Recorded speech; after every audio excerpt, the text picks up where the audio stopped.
Good morning. Jantar Mantar पे आज 363 days हो गया। 17 फरवरी 2024 में जंतर मंतर से गोपाल कृष्णन बोल रहा हूँ। ये देखिए हमारा जो बैनर आज का भी लगे है, जो हमारा मुख्य मांग जो सरकार से जो मांगा गया है, उच्चतम न्यायालय के 3 सेवानिवृत्त न्यायाधीश कमेटी की मांग की है, उसी का बोर्ड हमने यहाँ पर लगाया गया है। और जो सबका सैनिक संघर्ष कमेटी वेलकम कर रहा है, जेएसयू जवान एकता जिंदाबाद का नारा लगाकर। और हमारा जो भेदभाव विसंगति का जो एक चार्ट भी हमने लगा कर रखा है। जो हमारा मुख्य मांग यही है, जो इसके अंदर 10 सवाल हमने पूछा गया है। हमारा मुख्य मांग ये है, ये तो रोज़ जो हम लोग ने सरकार को दिखाता है जंतर मंतर पे सांकेतिक धरना लगाकर, और जो मांगे जो है वो बोर्ड हमने अभी भी लगा दिया। और हमारा एक बड़ा सपना था, हमारा जेएसयू जवान का अपना एक संगठन बने और आने वाला टाइम पर सरकार से जो जेएसयू जवान के लिए जो भी मांग था वो हम खुद ही जो मांगे। लेकिन अभी तक हम लोग ने ये जो मांग सरकार का सामने रखा था, हमारा वरिष्ठ अधिकारियों का द्वारा, जो कि संगठन का मुखिया वही होते थे, और रक्षा मंत्री से हो, प्रधानमंत्री से हो, सरकार से हो, बातचीत वो लोग करते थे।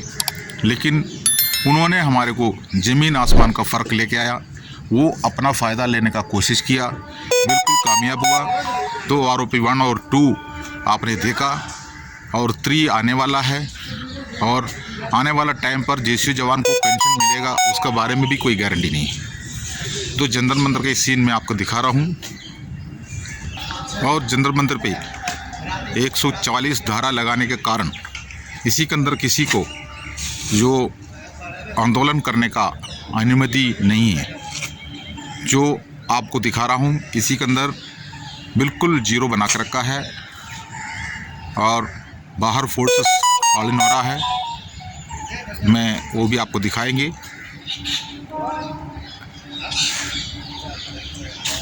जो कि धारा 144 जो किसान का है, किसान आंदोलन को रोक रहा है। विजय सर नमस्ते।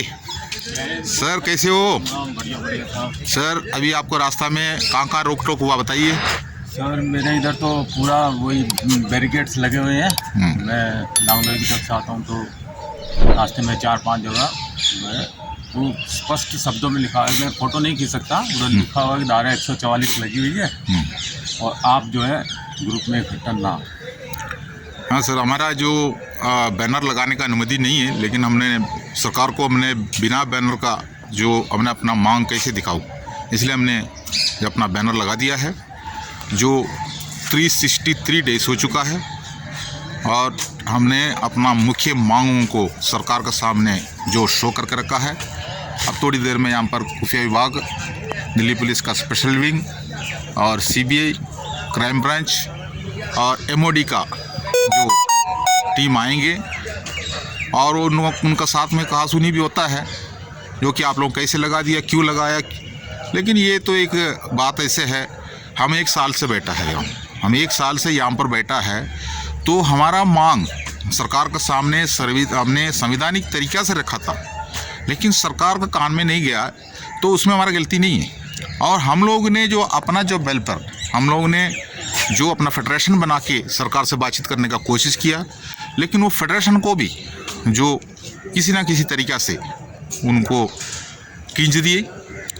जो हम ये नहीं बोलूँगा इसमें सरकार का हाथ है, लेकिन सरकार हमको यहाँ पर बैठने के लिए परमिशन बराबर दिया था। धारा 144 लगने की वजह से हमें रोक टोक कर रहा है, उसका नियम है। और हमें भी पता है, हमारा शरीर पे भी एक टाइम पर जो वर्दी था, तो कानून का पालन करना बहुत ज़रूरी है, और हमारा देश का कानून ही ऊंचा रहना चाहिए। इसलिए हम मानता हूँ इस चीज़ का, लेकिन हमारा मांग करने का भी एक तरीका है। हमारा मांग सरकार तक पहुँचाया गया है, आने वाला टाइम पर सरकार इसको ऊपर समझा लेना बहुत ज़रूरी है। जो कि हम अपना जो 1 साल से ऊपर हम बैठने जा रहा है, तो ये ऐसे नहीं छोड़ेंगे, क्योंकि हमारा जो सेना के अंदर जो हमने जेल कर आया हुआ है, जो हमारा उत्पीड़न हो रहा है, वहाँ पर भेदभाव है और मैं गुलाम बना कर रखा है, इसी का भी हमने जो सरकार को विस्तार विवरण दिया है। तो सरकार का ही काम है ये काला कानून को रद्द करना और देश का जवान को गुलामी से बाहर लाना। लेकिन सरकार किसी न किसी तरीक़े से जवानों को शोषण करने में साथ दिया है। तो आने वाला 2024 का जो इलेक्शन है उसी में बिल्कुल ये इसका चोट लगेंगे। लेकिन जवान का जो एक टाइम पर हम लोग पूर्व सैनिक जितना भी यहाँ पर जो है जो हमारा देश में वो लोग हमारा देश का सेवा कर रहा था, बॉर्डर पर तैनात थे, लेकिन उनका अनदेखी करना किसी सरकार के लिए अच्छा नहीं लगता है। और मैं अपना संदेश में विराम लगा रहा हूँ। जो जय हिंद, वंदे मातरम, भारत माता की जय। हमारा जो नारा जो है, अभी नहीं तो कभी नहीं।